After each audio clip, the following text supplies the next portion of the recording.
गुरु प्यारी साध संगत जी, राधा स्वामी जी।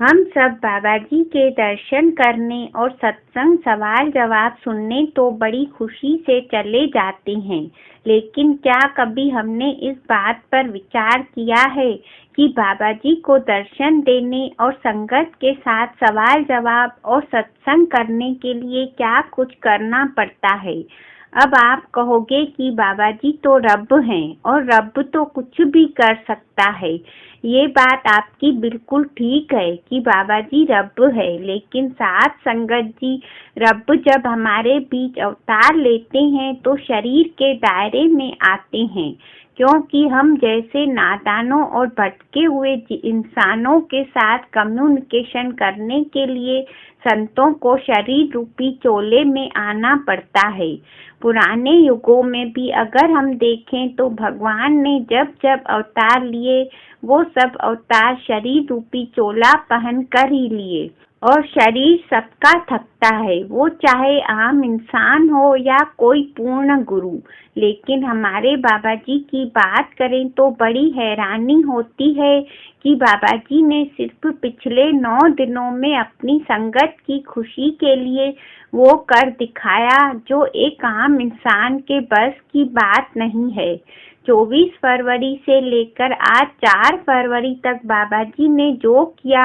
वो किसी बड़ी मिसाल से कम नहीं है। 23 जनवरी को बाबा जी और हुजूर जी मुंबई में थे और वहां से 24 जनवरी को बाबा जी हुजूर जी के साथ इंदौर पहुंचे थे, क्योंकि इंदौर में बाबा जी का भंडारा 25 और 26 जनवरी को था। लेकिन इंदौर पहुंचते ही यानी कि 24 जनवरी को बाबा जी के परिवार से एक दुखद खबर आई थी जो हमने आपके साथ शेयर भी की थी। उस खबर के चलते बाबा जी 24 जनवरी को इंदौर से चंडीगढ़ फ्लाइट लेकर पहुंचे थे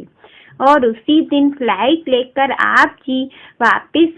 चंडीगढ़ से इंदौर पहुंचे थे। 25 और 26 जनवरी को बाबा जी ने इंदौर की संगत को दर्शन दिए थे,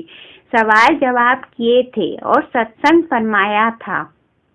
इसके बाद बाबा जी 27 जनवरी को आप जी गोरखपुर चले गए और 28 जनवरी को वहां की संगत को दर्शन देने के साथ सवाल जवाब किए और अगले ही दिन यानी कि 29 जनवरी को आप जी ने सिक्किम जाना था, लेकिन सिक्किम में मौसम खराब होने के कारण आप जी ने वहां का प्रोग्राम कैंसिल कर दिया और गोरखपुर से सिक्किम ना जाकर पहले सिलीगुड़ी गए और एक ही दिन में वहां की संगत को दर्शन देकर और सवाल जवाब करने के बाद आप जी भूटान चले गए। 2 दिन भूटान में रहने के बाद आप जी गुवाहाटी चले गए और वहां संगत को दर्शन दिए और सवाल जवाब भी किए। उसके बाद आप जी 1 फरवरी को गुवाहाटी से सीधा बिहार के पटना पहुंचे और पटना साहिब गुरुद्वारे में माथा टेकने के बाद 2 फरवरी को वहां की संगत के साथ सवाल जवाब किए और 2 फरवरी को ही आप जी पटना से सीधे देहरादून पहुंचे और देहरादून से मंसूरी चले गए और 2 फरवरी को आप जी मंसूरी में आधा घंटा भी नहीं रुके और वहां से हेलीकॉप्टर से सीधे हिमाचल के सोलन पहुंच गए और सोलन से कार के जरिए कसौली पहुंचे। कल यानी कि 3 फरवरी को आप जी कसौली से कार के जरिए चंडीगढ़ पहुंचे। 24 जनवरी को जो दुखद खबर बाबा जी के पास इंदौर में आई थी